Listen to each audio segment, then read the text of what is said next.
Okay. So, ayan. Hello everyone. So, may tanong muna ako before we start.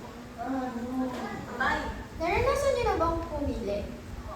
Sa tingin niyo, tama kaya yung napili niyo? Yan. Well, before we dive deep in this question, let me introduce myself first.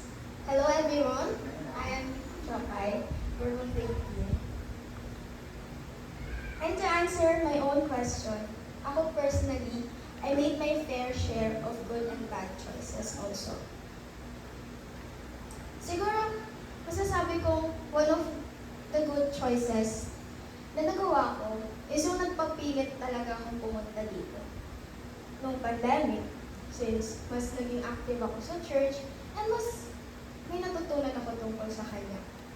And siguro yung bad, pinaka-recent, yung nagpagupit ako ng bangs kaya lang. So, ayun. I really regret that. So, ayun. Pero, let's focus on this part right here. Luke chapter 10, verses 41 to 42. Martha, Martha, the Lord answered, "You are worried and upset about many things, but few things are needed, or indeed only one. Mary has chosen what is better, and it will not be taken away from her." So already, di ba, makikita na natin na Jesus gave us our choice as He entered the house. Di ba? Di ba? It's either you make the preparations for Him, making sure everything is perfect, everything is in place, or you listen to Him. So, alam natin na lagi tayong may choice kay Jesus. Di ba? Ayun, kagaya nung kay Martha, hinayaan ni Jesus si Martha na mag-prepare para sa kanya. Hinayaan din ni Jesus si Mary na makinig sa kanya. So wala siyang pinansin na huwag kang mag-prepare, makinig ka, walang ganon. So, He gives us the freedom para mamili kung ano yung gusto natin. So, as long as you are with Jesus, you have the freedom to choose what you want. So, may tanong ulit ako. Sino ba kayo sa dalawa? Si Martha ka ba, na aligaga sa preparations, ay gusto lahat ng bagay ay maging perfect? Or si Mary, na naupo lang doon sa paanan niya at nakinig sa salita niya? Kasi, personally, ako 50-50 ako dyan.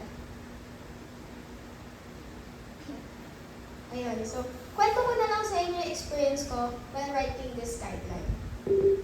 So, first of all, hindi kami okay na Ella nung inumpisahan ko to. Yes. So, mag-1 week na kami hindi nag-uusap at nagpapansinan nung inumpisahan ko to. Second, I'm in a stage right now where my faith isn't really that strong. Feeling ko, sobrang walang kwenta ko, and sobrang undeserving ko to become a youth. And also, feeling ko hindi ko naman deserve mag-commit as a youth.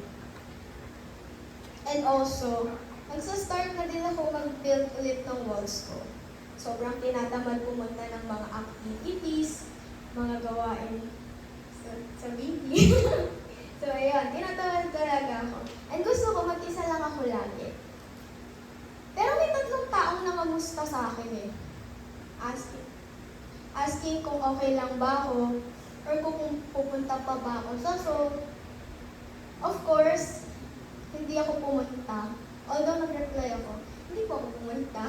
Kasi nagbabasa ako that time. And gusto ko nga kasi magpag-isa lang ako. So, nasa kwarto lang ako. Pero I promise naman sa sarili ko. Pupunta naman ako sa kids kasi doon may commitment ako. Pero other than that, apaka-dry talaga ng spiritual life ko. Pura ko run kay Jesus, and hindi ako nakikinig sa Kanya.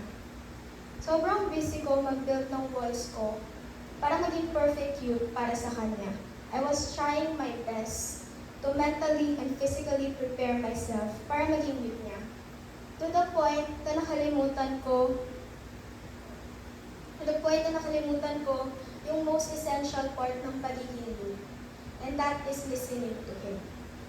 I was so busy preparing myself for the future as an ate sa mga magiging teens, to the point na I forgot to listen to Him in my prayers.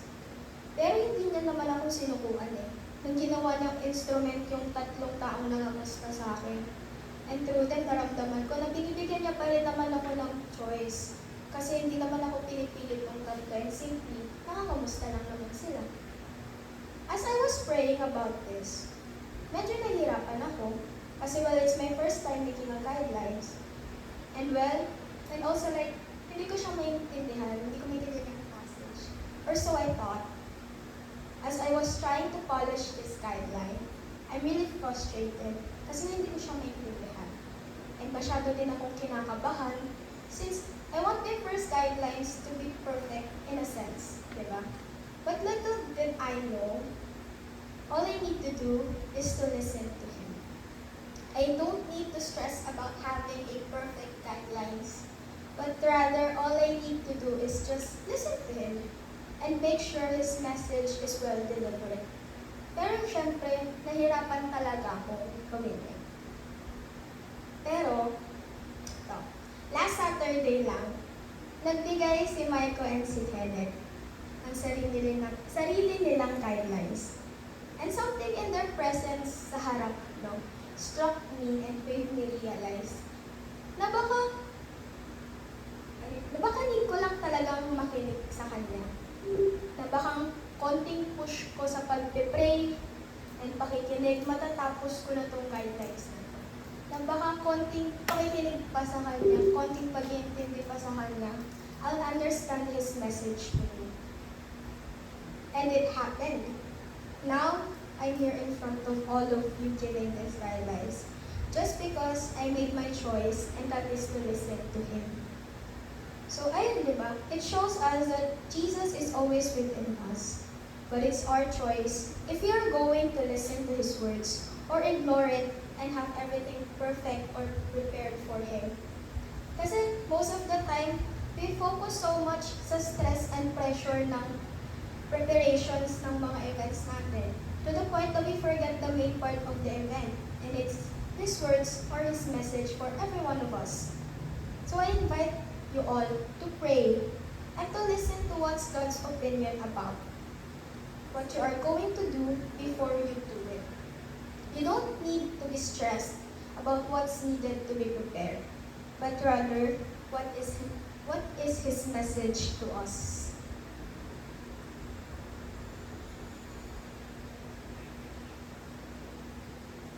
So, guide questions. Number 1, anong part ng passage or guidelines ang nakastruck sa'yo? Bakit? Number 2, sino ka sa dalawa? Si Martha ka ba or si Mary? And bakit? And then number 3, ano ang message sa'yo ni Jesus ngayong gabi?